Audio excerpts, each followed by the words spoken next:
राकेश जी, आपको क्या लगता है, ये एसपीजी के स्तर पर फैसला लेने में गड़बड़ी हुई या राज्य सरकार की गड़बड़ी हुई? क्योंकि जो इस वक्त दो तरीके के वर्जन आ रहे हैं। एक वर्जन तो सीधे ये कह रहा कि भाई जो पंजाब की पुलिस है, पंजाब की डीजीपी को इस बारे में पूरी जानकारी, तो जाहिर सी बात जानकारी होगी। उनके लेवल पे प्रॉब्लम हुई, उन्होंने शायद गलत जानकारी दी या उन्होंने रोड को क्लियर नहीं किया। आपको क्या लगता है, राज्य सरकार, राज्य की पुलिस जिम्मेदार है पूरी तरीके से या एसपीजी इसके लिए जिम्मेदार है? देखिए आशुतोष जी, इसका उत्तर मैं अपने तरीके से दूंगा कि एसपीजी के ब्लू बुक में जो जिम्मेवारी है वो राज्य सरकारों की है और वो उसके ब्लू बुक में अच्छी तरह से लिखा हुआ है, इसमें कोई कंफ्यूजन नहीं है। क्योंकि एसपीजी एक्ट या कोई भी एक्ट जो है संविधान के प्रावधानों से अलग नहीं हो सकता। लॉ एंड ऑर्डर हमेशा से स्टेट का सब्जेक्ट रहा है और रहेगा। और वो एसपीजी का जो अपना दल है वो प्रधानमंत्री का जो प्रॉक्सिमेट सुरक्षा के लिए ही होता है, और बाकी जो सुरक्षा है जो कानून व्यवस्था से रिलेटेड है या रूट देने की बात है या सैनिटाइज करने की बात है, वो सारा का सारा जो जिम्मा राज्य की सरकारों को है। अब देखिए आशुतोष जी, दो तरह की विजिट हो सकती है। एक शेड्यूल्ड विजिट होती है, एक अनशेड्यूल्ड विजिट होती है। अगर शेड्यूल्ड विजिट है तो एसपीजी की एक एएसएल मीटिंग होती है, एडवांस सिक्योरिटी लाइसेंस मीटिंग होती है, जो उन तमाम क्षेत्रों में जाके वहाँ के जो भी स्टेक होल्डर्स हैं, आशुतोष जी उसमें स्टेक होल्डर्स बहुत तरह के होते हैं, वो सिर्फ पुलिस या वो डिस्ट्रिक्ट अथॉरिटी नहीं है, उसमें फायर फाइटर्स भी होते हैं, उसमें इलेक्ट्रिशियन भी होते हैं, विभाग के होते हैं, इलेक्ट्रिकल विभाग के होते हैं, पीडब्ल्यूडी विभाग के होते हैं, मेडिकल विभाग के होते हैं। सारे स्टेक होल्डर्स मिलकर फैसला करते हैं कि भाई ये यहाँ से ये जर्नी होनी है, उसके लिए क्या सुरक्षा के बंदोबस्त होने हैं। वो शेड्यूल्ड विजिट में है। तो शेड्यूल्ड विजिट में ये जर्नी नहीं थी। जो ये 111 किलोमीटर की जर्नी है वो शेड्यूल विजिट नहीं है, क्योंकि प्रधानमंत्री का प्रोग्राम भी जो मीडिया में आ चुका है, सोशल मीडिया पर, कि उनको फ्लाइट से जाना था, हेलीकॉप्टर से जाना था, वो नहीं जा पाए। अब यहाँ पर एक क्रूशियल मैटर ये है कि जब वो हेलीकॉप्टर से नहीं जा पा रहे थे, उसके बाद जो ये डिसीजन लिया गया कि उसको रोड से जाना है, वो डिसीजन किसके कहने पर लिया गया, कैसे कहने पर लिया गया? जो एसपीजी का जो काम करने का तरीका है इस तरह की सिचुएशन में, कि वो डेफिनेटली जो है कंसर्न एरिया के जो भी एसपी होंगे या डीजीपी होंगे, जो भी इनके पुराने जिनसे वो संपर्क में थे, उनको बताएंगे। लोकल पुलिस का एक आदमी, उनका एक सिपाही जो है, ये पायलट व्हीकल में आ जाता है, एसपीजी के पायलट व्हीकल में लोकल पुलिस का बंदा भी रहता है, वो लेके जाता है। और ये जाहिर है कि बगैर रूट के क्लियरेंस के इतनी बड़ी जर्नी तो नहीं ली जा सकती। कभी ऐसा हुआ है, पिछले बार भी बहुत बार ऐसा होता रहा है कि प्राइम मिनिस्टर सडनली कहीं किसी रास्ते से गए हैं और उनका रोड क्लियरेंस नहीं था, पुलिस को बताया गया और मूवमेंट हुई है। वाजपेयी जी के सामने भी जमाने में भी ऐसी एक मूवमेंट जयपुर से दिल्ली की हुई थी। उनका फ्लाइट मौसमी कारणों से दिल्ली में लैंड न करके जयपुर में लैंड किया था, और रातों रात पुलिस उसको लेके दिल्ली आ गई थी। मनमोहन सिंह भी बहुत बार यूं ही बगैर शेड्यूल के बाहर निकल जाते हैं, साउथ ब्लॉक चले जाते थे और एसपीजी उनको लेके जाती थी पुलिस को इंटीमेट करके। लेकिन ये घटनाएं पहले भी हुई हैं।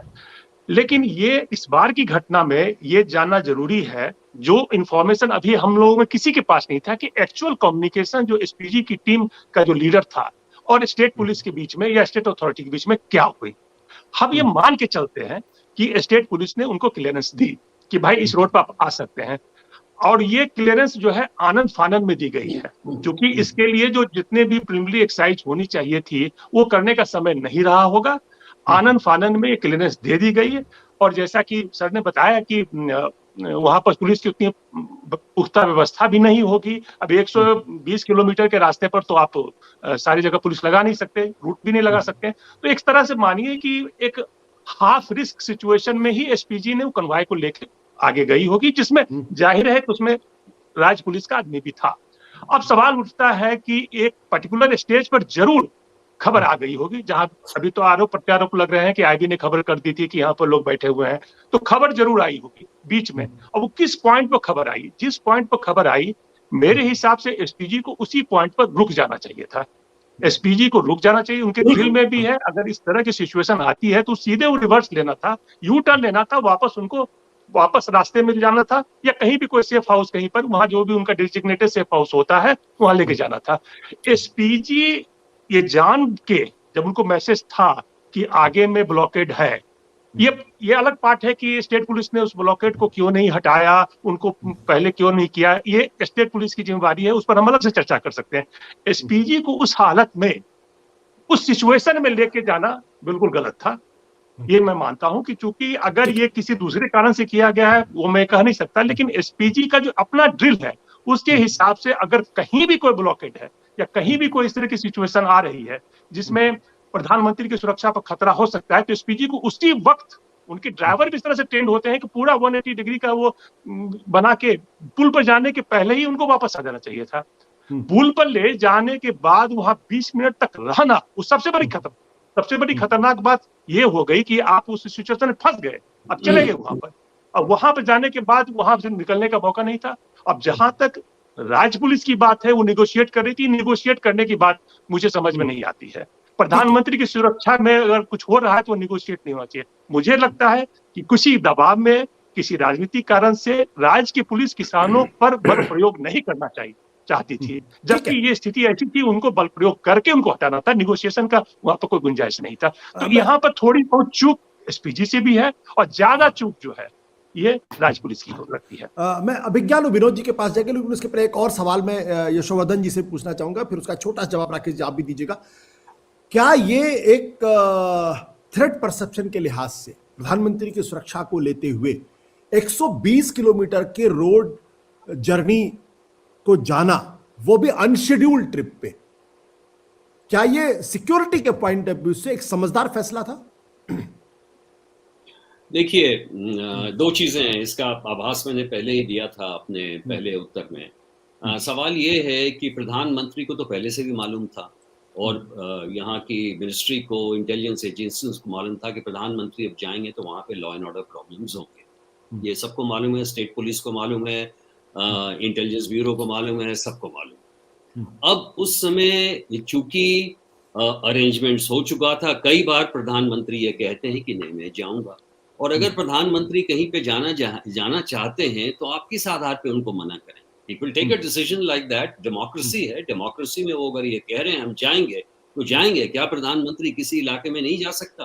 प्रधानमंत्री ये भी कह सकते हैं कि भाई एक जगह में जहां 10,000 या लाखों लोग आ रहे हैं वहां पे इतना करोड़ खर्चा हो चुका है, या हुसैनी वाला में है, मेमोरियल में जाने वाले हैं, तो हम क्यों उसको बंद करें? और इसलिए मैं ये कहना चाहूंगा, रूट भले अनशेड्यूल्ड होगा लेकिन कॉन्टिजेंसी प्लानिंग में तो ये पहले से तय रहता है कि भाई हेलीकॉप्टर अगर नहीं गया तो हम बाय रोड जर्नी लेंगे।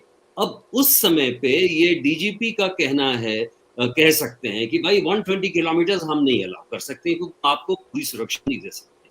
लेकिन इस केस में वो तो एक लॉ एंड ऑर्डर इवेंट था, लॉ एंड ऑर्डर इवेंट था जो कि क्लियर किया जा सकता था। इसलिए मैं कह रहा हूं कि सबसे बड़ी व्यवसायिक चूक वहां पे हुई है। कुछ होता ही नहीं अगर बल प्रयोग होता। अब वहां पे जैसे सिन्हा साहब ने कहा कि राजनीतिक कारण हो या जो भी कारण हो, पुलिस हिचक गई उसको, और इसलिए इसको और कोई स्वरूप नहीं देते हुए, ये तो होता है कॉन्टिजेंसी प्लानिंग के मुताबिक लोग जाते हैं, रूट पे कुछ है, रूट का क्लियरेंस होता है, और जो गलती हुई है उस पे हमें केंद्रित करना चाहिए। वो राजनीति वाली बात पे मुझे भी काफी कहना है, वो अगले राउंड में जब आप कहेंगे तब मैं आपको। राकेश जी, क्या कोई एसपीजी का चीफ जो उस वक्त प्रधानमंत्री की सुरक्षा को देख रहा होगा, कॉन्वॉय में जो हेड कर रहा होगा, क्या वो ये कह सकता है प्रधानमंत्री जी से कि नहीं प्रधानमंत्री जी आपकी इच्छा का सम्मान इस वक्त यहाँ पे नहीं हो सकता, हम नहीं जा सकते क्योंकि सिक्योरिटी पॉइंट ऑफ व्यू से ये जाना ठीक नहीं होगा?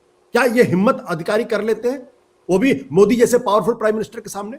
नहीं, आपका जवाब जो है नहीं, क्योंकि कुछ प्रधानमंत्री ऐसे रहे हैं पहले जो एसपीजी की बात का आदर करते थे और उसकी बात मानते थे, पर वर्तमान में जो प्रधानमंत्री है उनके बारे में ऐसा नहीं कहा जा रहा है। एसपीजी उनके मर्जी से चलती है, न कि वो एसपीजी की मर्जी से चलते हैं, ये बात स्पष्ट है।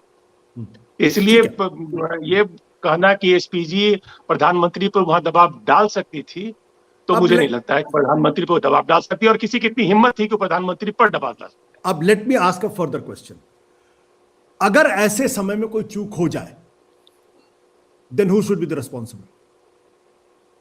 देखिए, अगर प्रधानमंत्री ही कमांड में है तो whose head should roll in the security of the prime minister? देखिए हेड तो देखिए जो जाहिर है, अगर दुर्भाग्यपूर्ण अगर कोई स्थिति होती है उसमें वो जो बंदा वहां पर है जो एसपीजी की कंटिजेंट को लीड कर रहा है उनके साथ है, उसकी जिम्मेदारी तो बनेगी ही बनेगी। वो लाख बाद में ये कह ले कि प्रधानमंत्री को उन्होंने रिक्वेस्ट किया था वो नहीं माने, ये सारी बातें वो तो वर्बल है, क्योंकि जो पेपर पर है जो ब्लैक एंड व्हाइट में जिम्मेवारी उसी की है। अब ये अलग बात है कि मोदी साहब का जो व्यक्तित्व है उसके सामने एसपीजी का कोई भी अधिकारी उनको इस तरह से सलाह नहीं दे सकता, ये एक अलग इशू है। लेकिन लीगली ऑन पेपर जिम्मेवारी एसपीजी के अधिकारी की जरूर बनेगी अगर ऐसी कोई दुर्घटना होती है, अगर कोई दुर्भाग्य की बात होती है तो। मैं दुर्भाग्यपूर्ण घटना के बारे में बात ही नहीं कर रहा हूं, मैं तो इतनी सी बात कर रहा हूं कि सिक्योरिटी ब्रीच हुआ और वो सबके सामने है। 20 मिनट में प्रधानमंत्री का, मैंने कहा कि 20 मिनट तो छोड़ दिए, 20 सेकंड में प्रधानमंत्री का कॉन्वॉय नहीं, 2 सेकंड में प्रधानमंत्री का कॉन्वॉय नहीं रुकना चाहिए। अगर रुकता है तो उसके लिए somebody has to brought to, जिसको कहते हैं ना, किसी की जिम्मेदारी तय होनी चाहिए, उस अधिकारी के खिलाफ कार्रवाई होनी चाहिए, चाहे वो पंजाब के डीजीपी हो चाहे वो डायरेक्टर एसपीजी हो, दोनों में कोई एक हो। ये छोटा अधिकारी नहीं किसी अपने पुलिस वाले के खिलाफ कार्रवाई करनी। सत्य हिंदी का ऐप डाउनलोड करें गूगल प्ले स्टोर पर।